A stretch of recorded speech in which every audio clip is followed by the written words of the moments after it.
The Isle of Vementry has always been somewhere I've enjoyed going since I've been a bairn. Just always really loved the place, just kind of special to me. Each time I go there I find like another new spot that I've never seen before. It's just that vast and the terrain is that rugged, I suppose. The challenge was to go to the Isle of Vementry for 4 days and 4 nights with minimal supplies.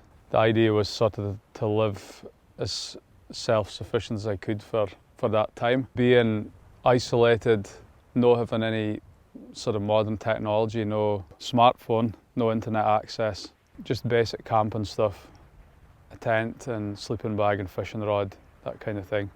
I wanted to raise money for juvenile arthritis research. My daughter Lita was diagnosed with that when she was 3 years old, a couple of years ago.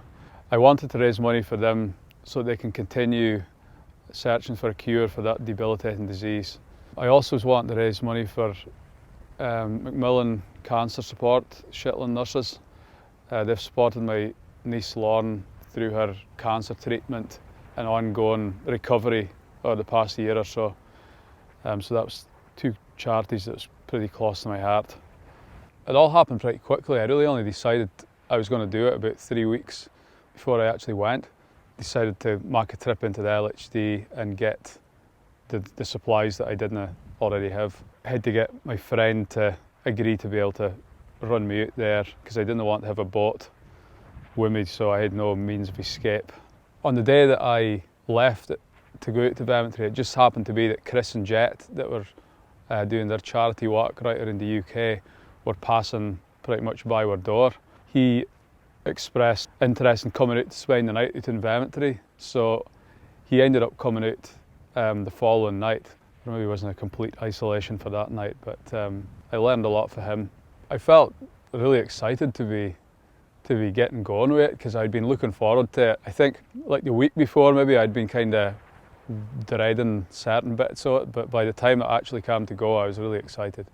Landed in Vementry, tried a bit of fishing out at the back of the isle, but didn't get anything. Then I had to set my tent up. Starting to get dark, I still didn't have anything to eat. Set off fishing again and luckily I caught something. That was about the back of 10, so by the time I'd actually got it cooked up and I was eating it, it was nearly dark, but it was like the most satisfying meal I think I've ever had. Day 2, a really bonny morning, basically flat calm, and it's just, yeah, it was so bonny. So tried a bit of fishing again, didn't get anything again. Came back to the campsite and James, my friend, was running Chris and Jet out, so they arrived at that point. Took Chris and Jet out to the World War I guns, and at night we went up to the chambered cairn. It's up on top of the highest hill there. It's one of the, I think, best preserved hill type chambered cairns in Shetland. Chris left the next morning and then it started raining quite heavy, so I had to spend like the whole day in my tent sheltering. Unfortunately I managed to burn most of my kindling by accident while I was sheltering, so that was probably the lowest point on my trip. On the Sunday I went and walked to the other end of the isle and then got picked up on the Monday morning.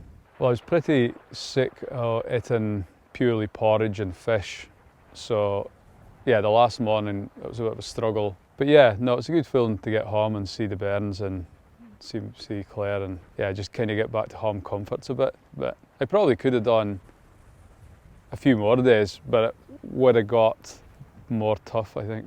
I think if I was ever doing it again, I would go without a fishing rod, so you'd just have to forage. I think before I went, I'd kind of slightly worried that maybe I would be like fared when it got dark and I was hearing noises or whatever, but I think there's so many different noises, all the wildlife. You'd hear the seals and various different birds and all that you just got used to it, and it was, I don't know, the feeling of being completely by yourself kind of thing. It was something I really enjoyed. You didn't have to go far in Shetland to find a place that you're nearly guaranteed you're not going to see anybody. And it's also going to be like a really pretty place to camp. So yeah, we are really lucky.